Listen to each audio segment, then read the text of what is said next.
তো আজকে আমরা আমাদের স্টুডিওর জন্য এটা হচ্ছে নতুন টেবিল। আমরা আমাদের স্টুডিওর জন্য নতুন করে একটা টেবিল নিয়েছি। যারা আগের ভিডিও দেখছেন তারা অবশ্যই জানেন যে আগে আমাদের একটা বড় টেবিল ছিল, কিন্তু ওটা আমার ছিল না, ওটা আম্মু নিয়ে গেছে আর এটা গিফট করে দিয়েছে আমাকে। তো দেখতেই পাচ্ছেন টেবিলটা কত সুন্দর, খুলে দেখাচ্ছি।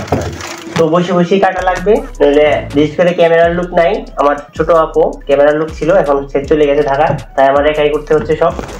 তখন আমরা এটা কাটবো, ছোট দিয়ে কাটবো।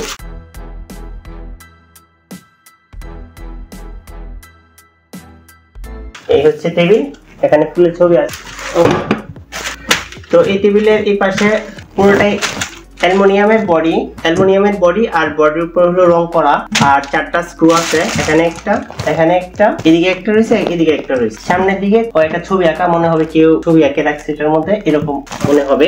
টেবিলটা সোজা করার জন্য নিয়ম হলো টেবিলটার এই পাশে একটা হাতালের মতো আছে, এটা দেখতেছেন, এটার মধ্যে এভাবে ধরে চাপ দিবেন, এভাবে দিবেন, তাহলে টেবিলটা সোজা হয়ে যাবে। তো এটার মধ্যে আপনারা পড়তে পারবেন। আমি আমার পড়ার টেবিল আছে, তাই আমি এটা পড়ার জন্য ইউজ করব না। আমি বিভিন্ন প্রোডাক্টের রিভিউ করি, আপনারা জানেন, তো এটার জন্য আমি এই টেবিলটা নেওয়া হয়েছে।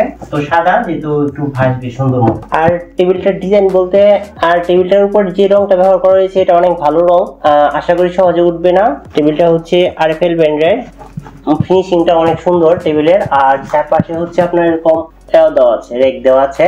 তো টেবিলটা আমার কাছে মোটমাট ছিল আপনার 550 টাকার মতো, 50 টাকা ডিসকাউন্ট দিছে পরিচিত লোক দেখে। তো ভালোই। তো দেখা যাক পরবর্তী ভিডিওতে এই টেবিলের উপর রিভিউ হবে। তো সকলে দোয়া করবেন, সকলে ভালো থাকবেন, সুস্থ থাকবেন, আমার জন্য দোয়া করবেন। আল্লাহ হাফেজ।